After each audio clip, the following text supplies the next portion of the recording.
उसमें आपका कलेजा भरभरा होगा। आपको पिछला गया हुआ जीवन नरक दिखाई देगा और इतना पश्चाताप बनेगा, आपकी आत्मा सिर उठेगी। अब जैसे किसी ने नशा कर रखा, चाहे वो सांप के पास पड़ा हो, वो दूसरी बात उसको डस नहीं रहा, लेकिन जब उसकी आंखें खुलेंगी, होश में आएगा, उसका कलेजा हिल जाएगा।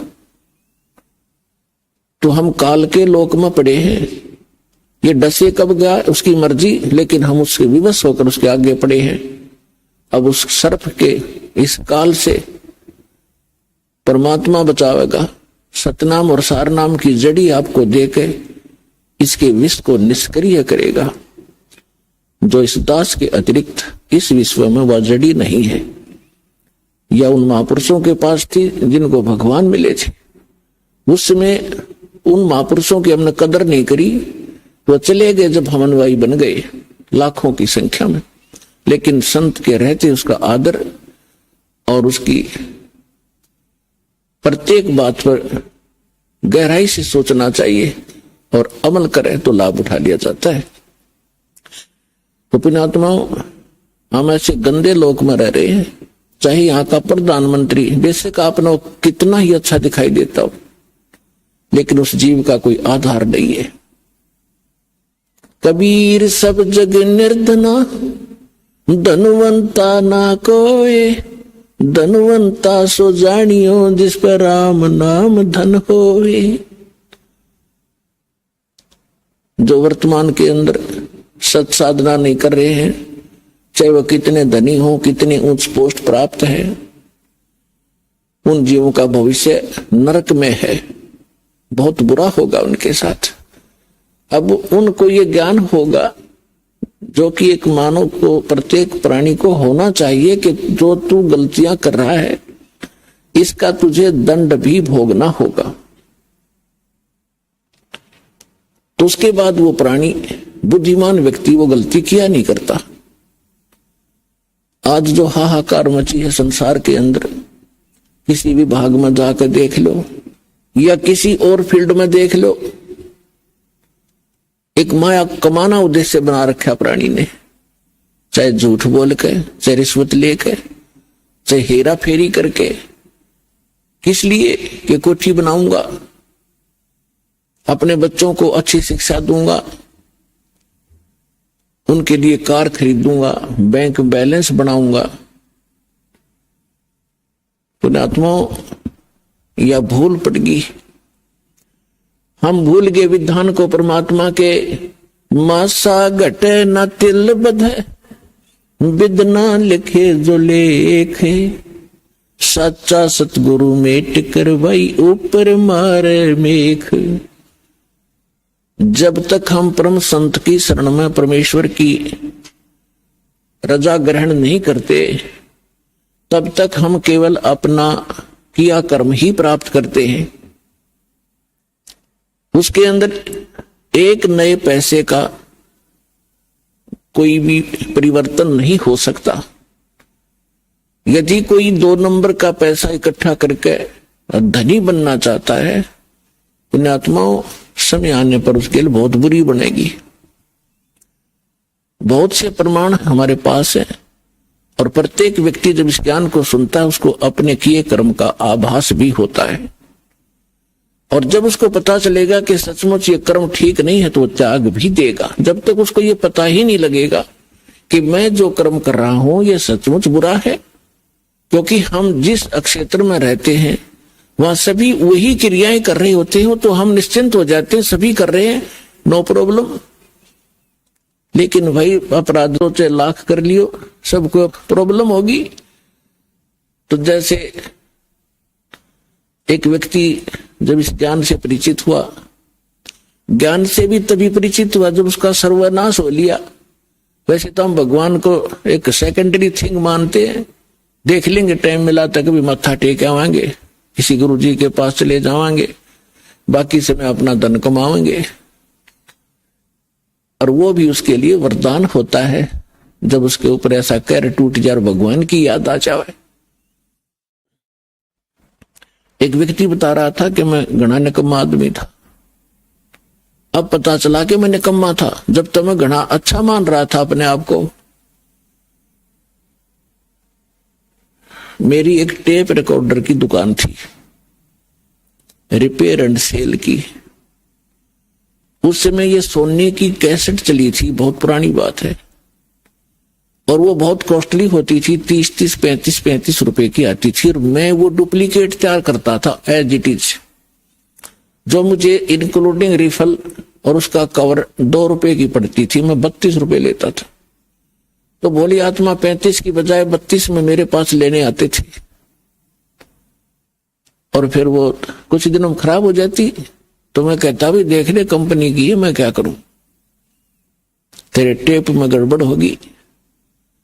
बहुत से पैसे इकट्ठे किए, इकलौता पुत्र था, सोचा था बच्चे को घना धनी बनाकर मरूंगा, इसको सारी सुख दूंगा। वो बच्चा ही बीमार हो गया, लड़का इकलौता पुत्र था।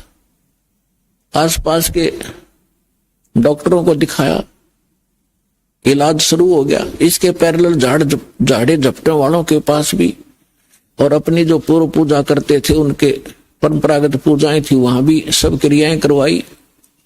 ऑल इन वेन, सब असफल रही, और पैसा बाढ़ की तरह भुन रहा था। फिर बच्चा बहुत कमजोर हो गया। 1 वर्ष लगभग ट्रीटमेंट ऐसे ही चलता रहा। कभी थोड़ी सी राहत मिल जाए, फिर ज्यादा हो जाए, फिर राहत मिल जाए। जो मैंने पैसा कमाया था वो सारा का सारा जा रहा था, लेकिन मेरी समझ में नहीं आ रहा था, अब फिर कमा लूंगा एक बार, बेटा ठीक हो जाओ। फिर क्या पता चला कि उसके दोनों किडनी फेल होगी। ऑल इंडिया इंस्टीट्यूट दिल्ली ले गया।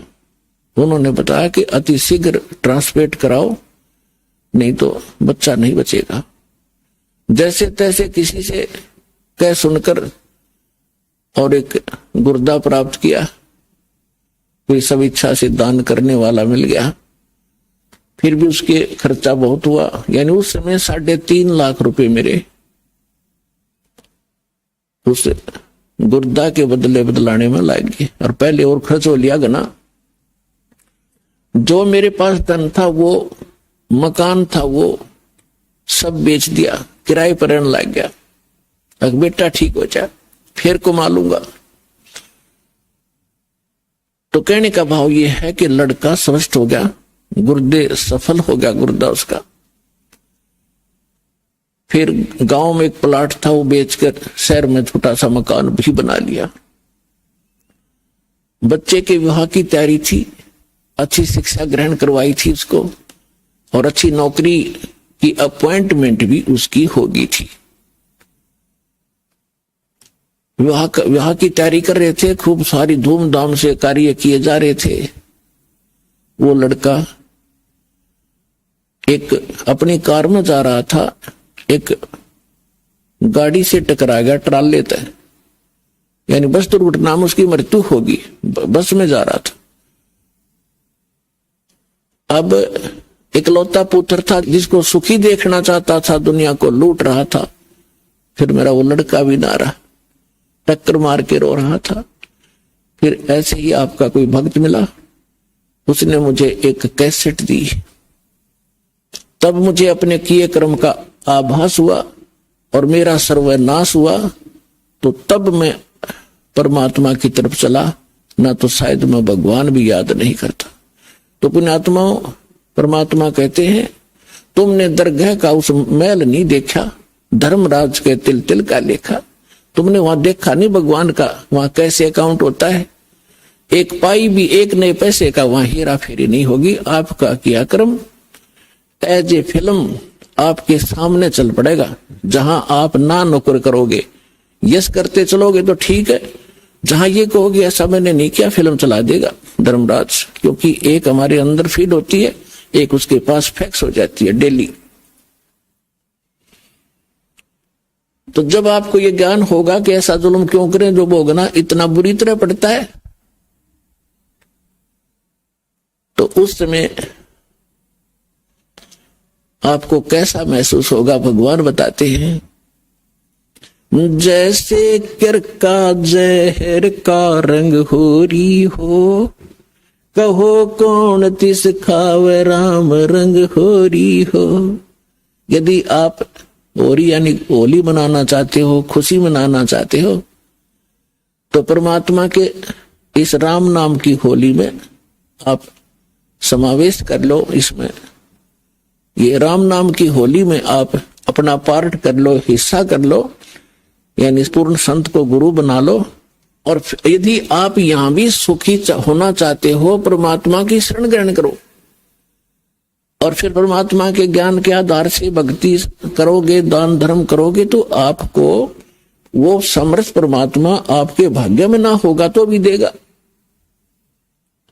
हम जब तक परम संत के माध्यम से और परमेश्वर उस परम अक्षर ब्रह्म कबीर परमेश्वर की शरण ग्रहण नहीं करते, तब तक हम अपना केवल जो पूर्व जन्म का संस्कार है वही प्राप्त होता है। चाहे बुरा है तो बुरा मिलेगा, अच्छा है तो अच्छा मिलेगा।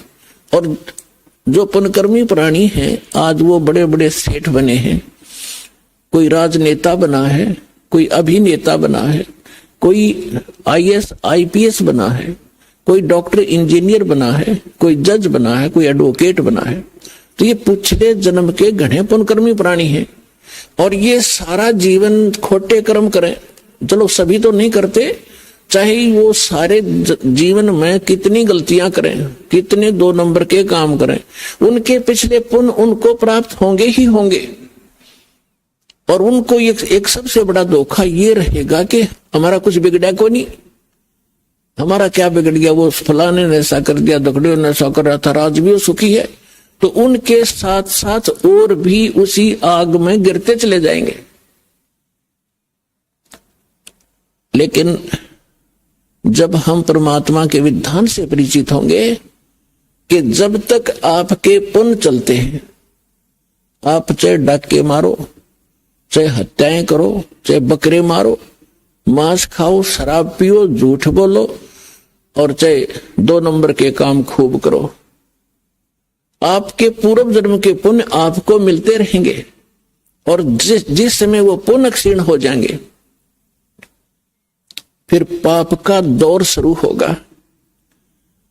फिर देखना क्या कहर टूटेगा उस घर के, उस प्राणी के ऊपर। यदि वो मनुष्य जीवन भी ठीक ठाक निकल गया तो घने पुण्य थे उसके, लेकिन पापों का ढेर उससे घना है भी।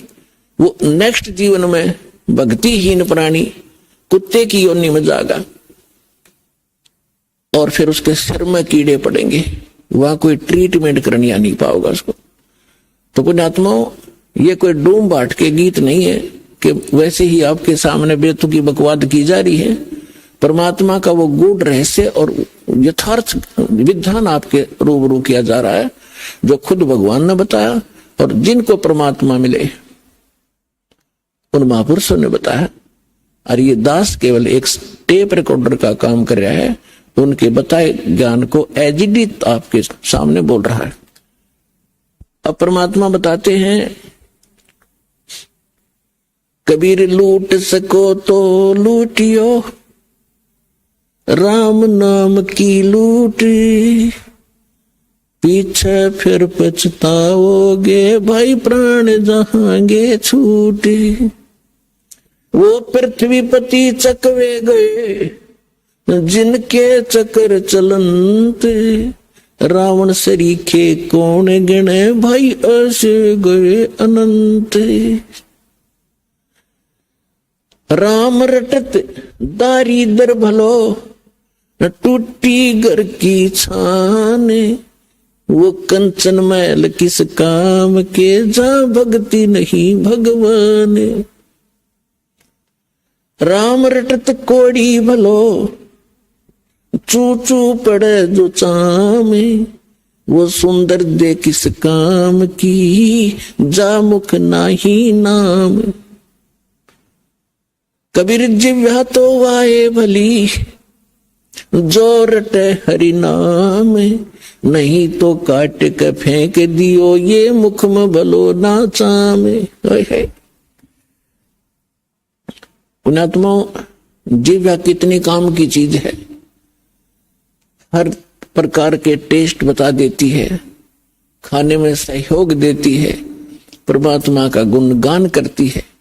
यदि हम इसका यथार्थ यूज नहीं करते, सही प्रयोग नहीं कर रहे हैं, जैसे सारा दिन झूठ बोले, पेट के लिए अटपट करते हैं, किसी का गलत गवाही देकर उसको सजा प्राप्त करवा देते हैं अपनी इस जुबान से, तो ये जुबान आपके लिए सबसे बड़ी दुश्मन से दोएगी और अगले जन्म में आपको पशु योनि में भेज दिया जाएगा।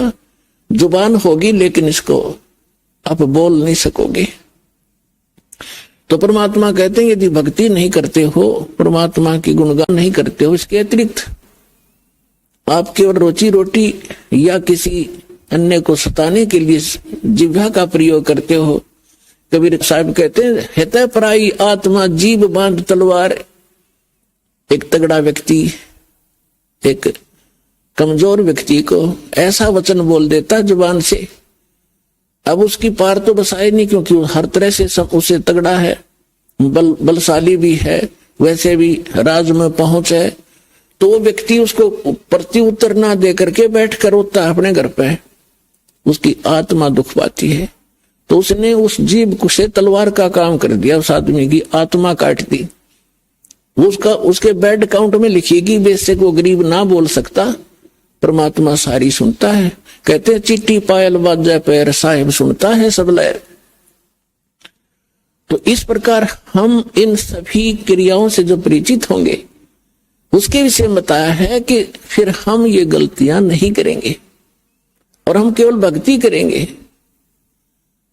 तो परमात्मा बताते हैं कि जब आप भक्ति ना करके और अन्य किसी भी विषय पर चर्चा करोगे, आपको ये बात याद आवेगी, क्यों टाइम वेस्ट करा।